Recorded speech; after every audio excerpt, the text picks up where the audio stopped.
Okay, Reddit, I need to get this off my chest. What happened at my wedding was so beyond messed up that I'm still trying to process everything. I'm going to break this down from the beginning because context matters. To give you all some background, I, 28 female, have been with Jacob, 30 male, for 5 years. We met in college, dated throughout our last 2 years, and had been planning our wedding for the past 18 months. Everything seemed perfect. Jacob's best friend, Brian, 31 male, had been his closest friend since high school. They were practically brothers. Brian was supposed to be his best man, and I'd always tried to be cool with their friendship, even when it sometimes felt like I was on the outside. The months leading up to the wedding were stressful, but exciting. We'd chosen a beautiful venue in upstate New York, invited about 150 guests, and spent countless hours planning every detail.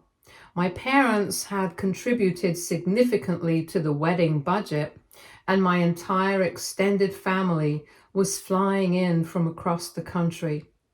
This wasn't just a wedding, it was a massive family reunion. Let me give you some background on Brian. He and Jacob had this incredibly tight bond from high school. They'd been through everything together. Jacob helped Brian through his parents' messy divorce, and Brian supported Jacob when he was struggling in his early career. Their friendship was legendary among their friend group. I always respected that, even when Brian's jokes sometimes felt like they crossed lines. Brian's presence in our relationship was something I'd learned to tolerate. He was the kind of guy who made himself the center of attention and loved to push boundaries under the guise of humor. For example, when Jacob and I first moved in together, Brian jokingly referred to our apartment as their shared space. At first it was funny, but the joke wore thin when he started showing up unannounced or crashing on our couch after nights out with Jacob. I brought it up with Jacob once and he told me I was being dramatic and that Brian just felt comfortable with us. But over the years, those lines became harder to ignore. Brian had this habit of inserting himself into situations that didn't concern him. Early in our relationship, he'd make these little digs at me disguised as humor. If I cooked dinner for Jacob, Brian would make a big show of tasting it and dramatically pretending to gag, saying something like, "Good thing Jacob's got me or he'd starve." Everyone would laugh and I'd smile through it, but it stung. When Jacob proposed, I thought things would shift. I hoped Brian would take a step back and respect the new chapter in our lives. But if anything, his involvement ramped up. He made a point to be part of the planning process, inserting himself into decisions that didn't concern him. He took charge of the bachelor party without consulting me and insisted on making jokes about how marriage was the end of freedom for Jacob. There was one incident during the planning that still makes my blood boil. Jacob and I had a disagreement over the guest list. He wanted to invite some old acquaintances from college, while I thought the list was already packed. I later found out Brian had been egging Jacob on, saying things like, "It's your wedding, not just hers," and "Don't let her steamroll you, man." When I confronted Jacob about it, he shrugged and said Brian was just being protective. It felt like every decision I made had to go through Brian's approval. The rehearsal dinner was the first major red flag. Brian gave this toast that was uncomfortably personal. He talked about embarrassing stories from Jacob's past, making jokes that felt more like deliberate attempts to humiliate Jacob than friendly ribbing. I remember catching my future mother-in-law's uncomfortable glance and thinking maybe I was overreacting.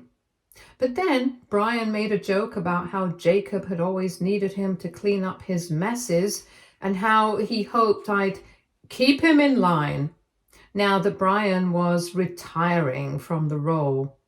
The room laughed nervously, but I felt a knot in my stomach. It didn't feel like a joke. That night, I brought it up to Jacob. He brushed me off, saying Brian was probably just nervous about giving a speech and didn't mean anything by it. I let it go, telling myself to focus on the bigger picture, our wedding day. The morning of the wedding was way too much. I was surrounded by my bridesmaids, my mom, and my cousins, all helping me get ready. The venue looked stunning, exactly how I'd envisioned it. For a moment, I let myself feel excited. My family and friends were here, and I was about to marry the man I loved. Then everything came crashing down. My cousin pulled me aside, looking uneasy. She handed me her phone, showing me a group text Brian had sent to several of the groomsmen. In it, Brian claimed I'd been unfaithful to Jacob during our engagement and that Jacob was only going through with the wedding out of obligation. My heart sank. The accusations were completely false, but the malice behind them was undeniable. Worse, the messages had somehow spread beyond the groomsmen.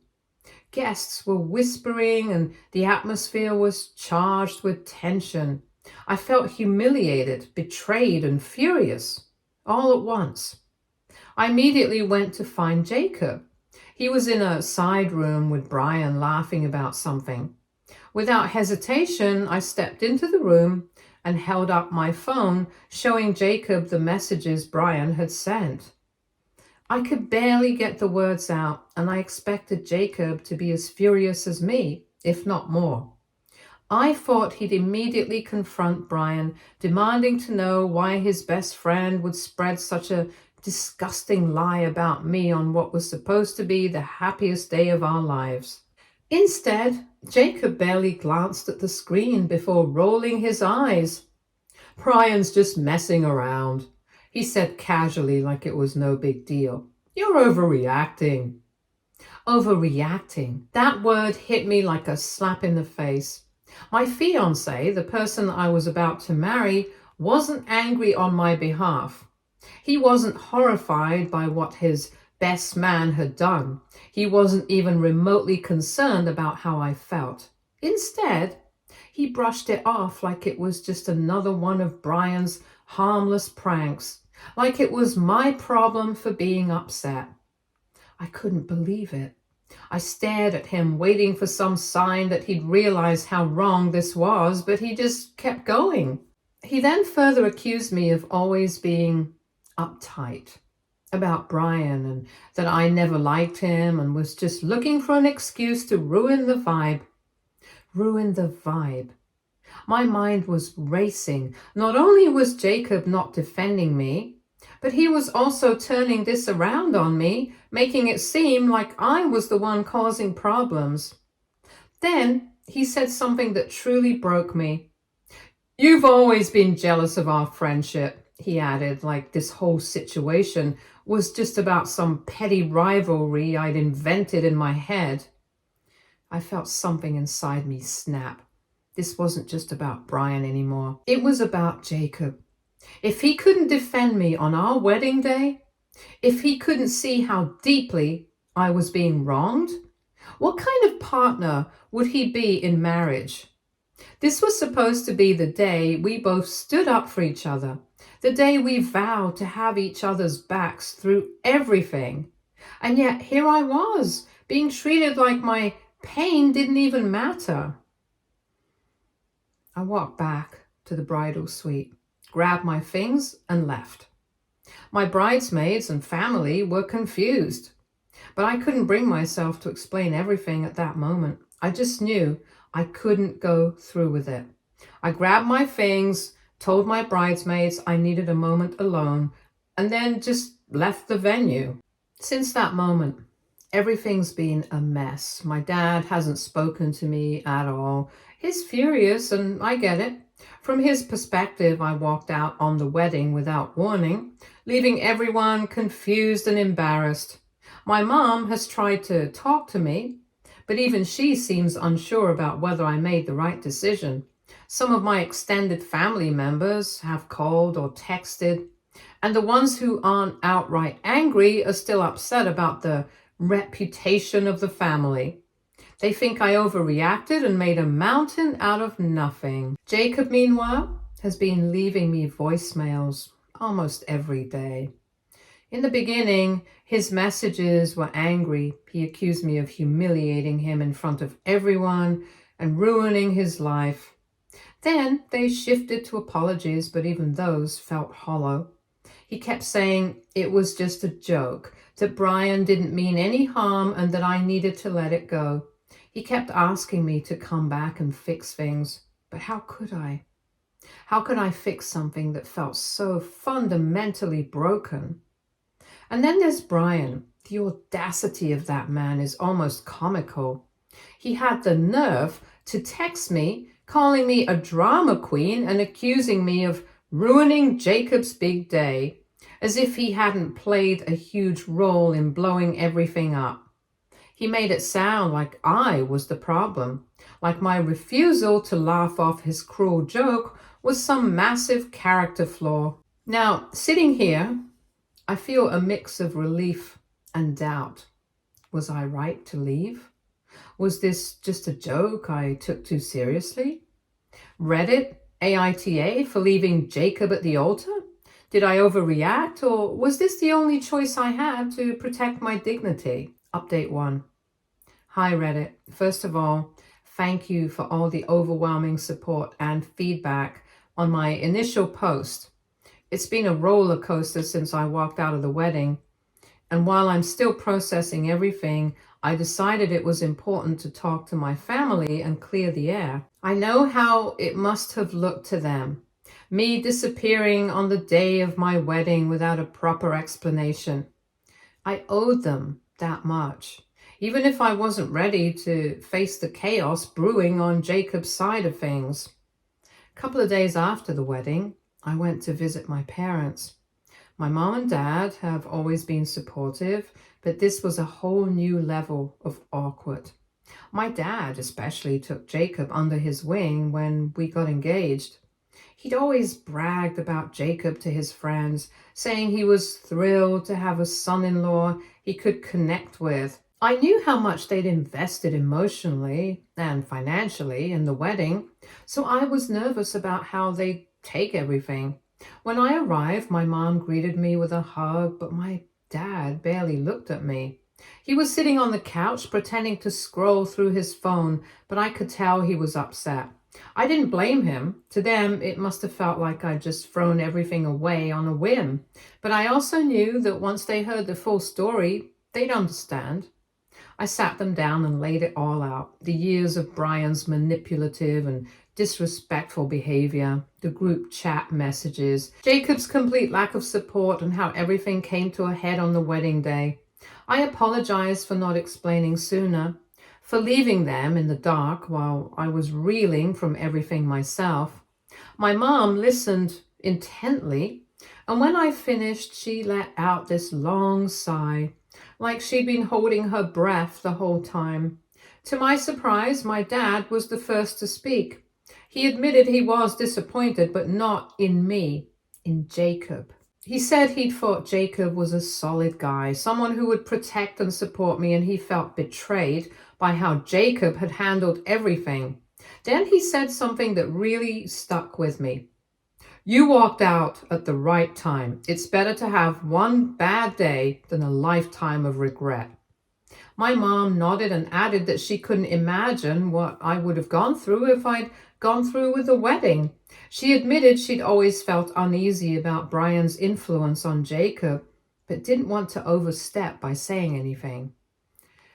Hearing that was a relief, like I wasn't crazy for feeling sidelined all these years. They were disappointed, of course, but not in me. They were disappointed in how Jacob had turned out to be someone who couldn't prioritize his partner over his best friend. My parents even offered to reach out to my siblings to help explain everything, which was a huge weight off my shoulders. By the time I left, I felt lighter. My dad gave me a hug before I walked out the door and said that I'll always have them no matter what. It made me realize that even though things had gone horribly wrong, I wasn't as alone as I'd felt in that bridal suite. On the flip side, my phone has been blowing up with missed calls and messages. Jacob has called dozens of times, left long voicemails apologizing and saying we could work things out if I'd just come home. I haven't responded. I'm not ready, and honestly, I don't know if I'll ever be ready to hear his excuses. Jacob's family, however, haven't held back. They've been calling and texting nonstop, furious that I embarrassed him in front of everyone. One of his aunts even sent me a Facebook message accusing me of ruining a good man's life. Some of the guests from the wedding have also reached out, demanding an explanation for why the ceremony was abruptly cancelled. I've been ignoring most of it, but the audacity of some people is mind-blowing. And then there's Brian. Of course, he couldn't resist inserting himself into the drama. From what I've heard, he's been telling anyone who listen that I've walked out because I couldn't handle the pressure of marriage. He's painting himself as the loyal friend who was trying to help Jacob see the truth about me. It's almost laughable if it weren't so infuriating. One of my bridesmaids, Sarah, actually confronted him after the wedding. She told me he was smug and unapologetic, saying he didn't regret sending those messages because someone had to say it.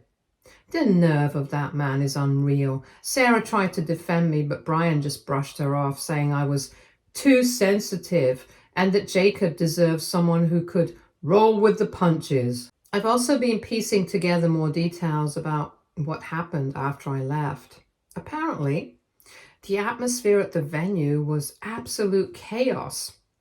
My parents and some close friends quietly slipped out when they realized I wasn't coming back. But Jacob's family stayed and turned it into a blame game. Some of the groomsmen were caught whispering about the texts Brian had sent, and word quickly spread among the guests. Jacob was reportedly frantic, alternating between anger and panic, while Brian stood by him acting like his savior. It's honestly bizarre how Jacob can't see Brian for who he truly is. Brian's actions were cruel and calculated, but Jacob still sees him as the guy who's always had his back. It's like he's blind to the damage Brian has caused.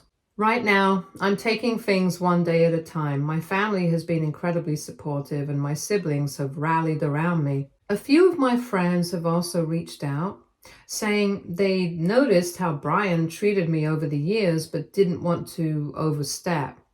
It's comforting to know I'm not crazy for feeling how I felt all this time. I don't know what's next. Part of me feels relieved to have dodged a bullet, but another part of me is mourning the life I thought I was going to have. I loved Jacob, or at least the version of him I thought I knew, but now I can't help but wonder if this has always been who he was. A man who would let his best friend humiliate the woman he supposedly loves. For now, I'm focusing on rebuilding. I've blocked Jacob and Brian on all social media and muted their numbers.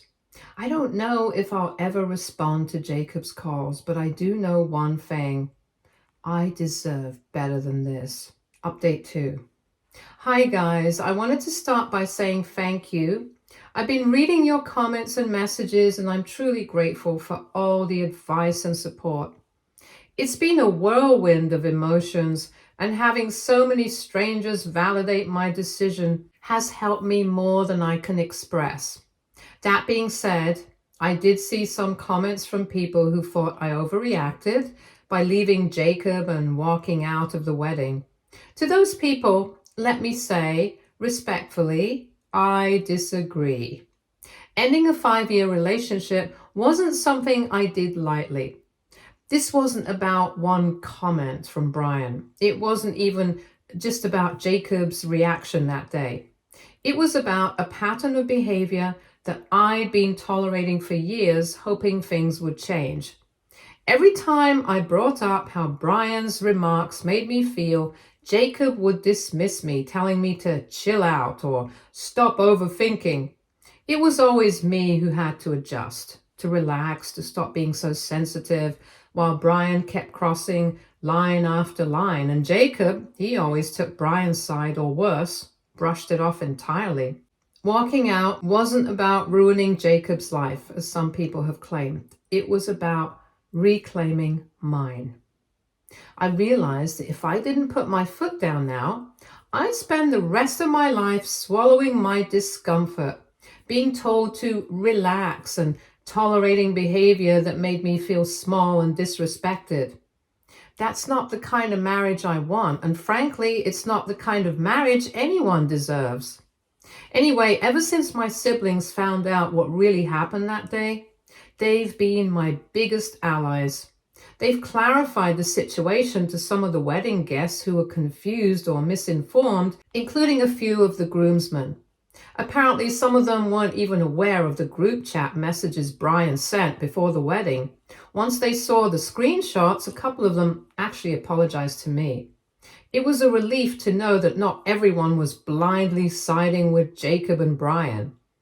One of Jacob's cousins even reached out, saying she'd always thought Brian had an unhealthy influence on Jacob, but didn't feel like it was her place to say anything. Hearing that was validating because it made me realize this dynamic wasn't just in my head. Brian's behavior had been a problem for years, but everyone just accepted it as part of the package deal of being close to Jacob. Since the wedding, things have calmed down a bit, but it hasn't been easy.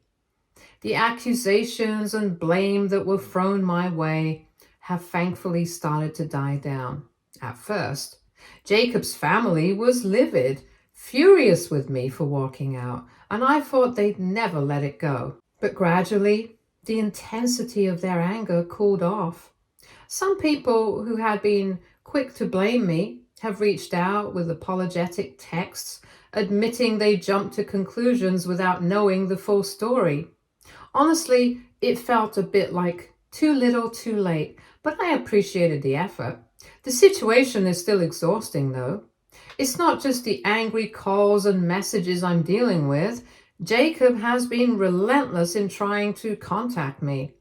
He's been leaving long voicemails, sending handwritten letters to my parents' house, and even showing up at my door. He says he's sorry that he was blindsided by my decision and keeps begging for us to talk things through, to work it out. But the truth is, I don't see how talking would change anything. The truth has been shattered, and I'm not sure I can ever rebuild it.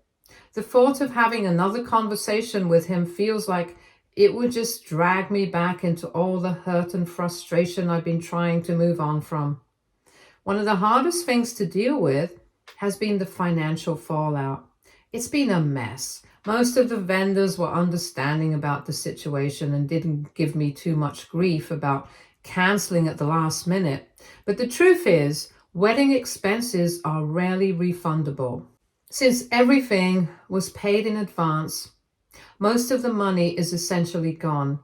I had saved for this wedding for over a year, and even though my parents helped out a little, the bulk of the costs were on me.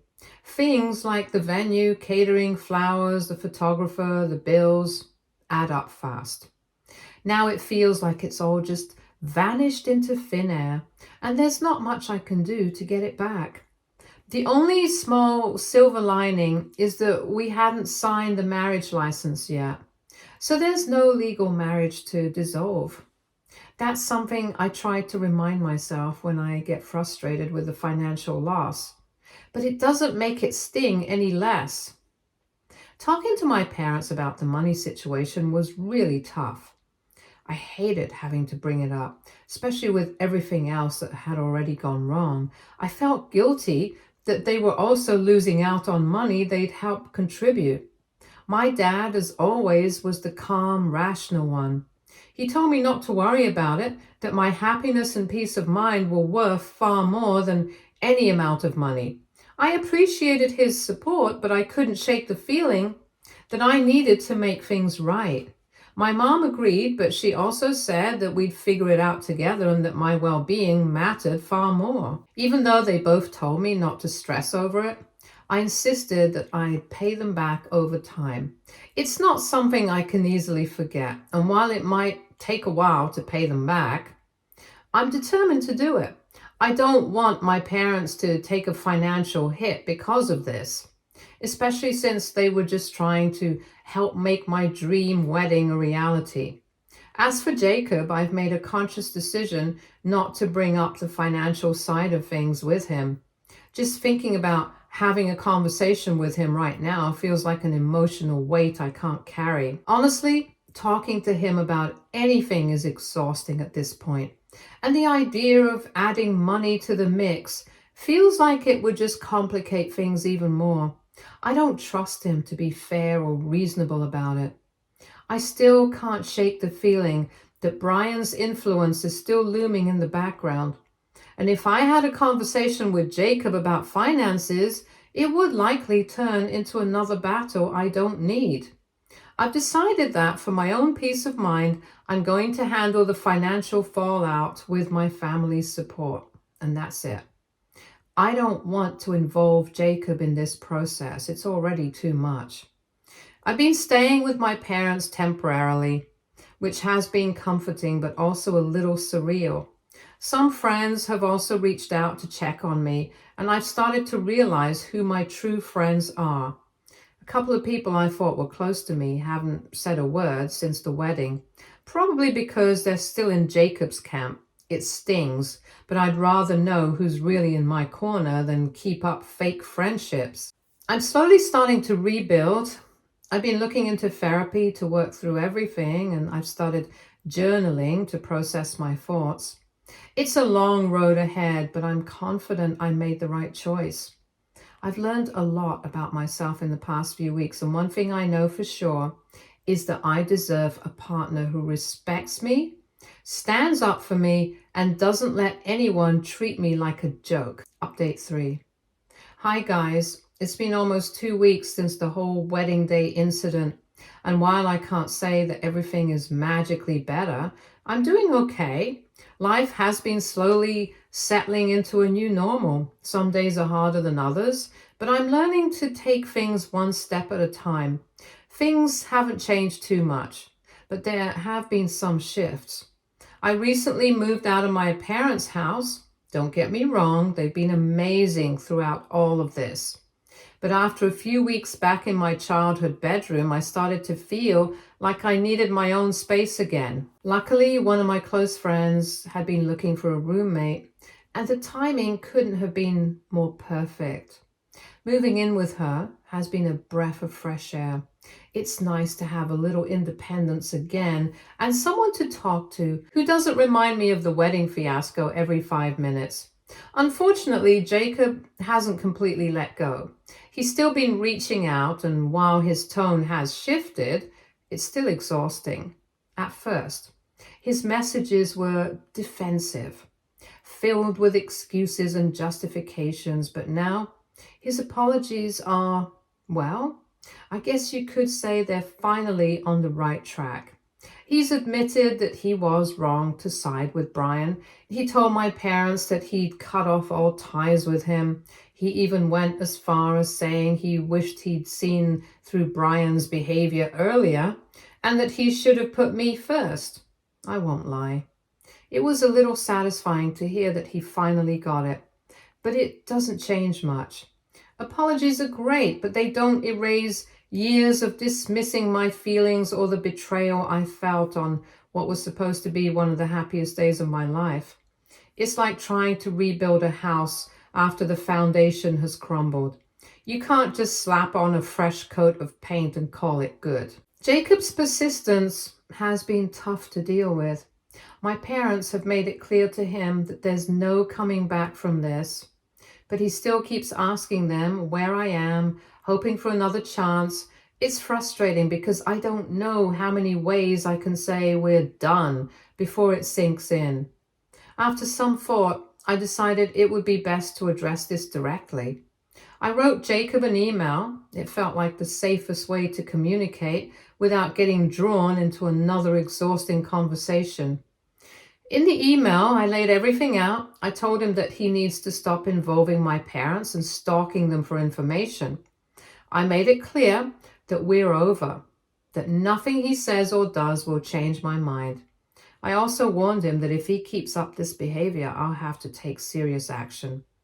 I didn't want to sound harsh, but I needed to set firm boundaries. I've also been dealing with some of Jacob's relatives, which has been an experience to say the least. A few of them reached out, claiming they just wanted to hear my side of the story, but honestly, their tone made it clear they were more interested in judging me than understanding what really happened. After a few days of ignoring their calls and texts, I finally snapped and responded to a couple of them. I told them plain and simple that they didn't need to worry about me losing a good man because a good man wouldn't have let things get to this point. I also reminded them that while they might see Jacob as perfect, they weren't the ones who had to put up with years of being brushed off and made to feel like an outsider in their own relationship. It felt good to stand up for myself, even if I doubt it'll change their opinion of me. I've also started focusing more on myself, which feels weird but also refreshing. For as long as I was wrapped up in planning the wedding and trying to keep everyone else happy, now I finally have the time and space to figure out what I want. To everyone here on Reddit who has supported me through this journey, thank you. Seriously. The outpouring of advice, kind words, and even tough love has been overwhelming in the best way. You've helped me see that I'm not crazy, that I'm not overreacting, and that it's okay to stand up for myself, even if it means making a hard, painful decision. I know there's still a long road ahead, but for the first time in a long time, I feel hopeful. This chapter of my life might not have ended the way I thought it would, but maybe that's a good thing. I'm learning that sometimes walking away isn't giving up, it's choosing yourself. And that feels pretty good. Stay tuned for more stories from our girl relationships.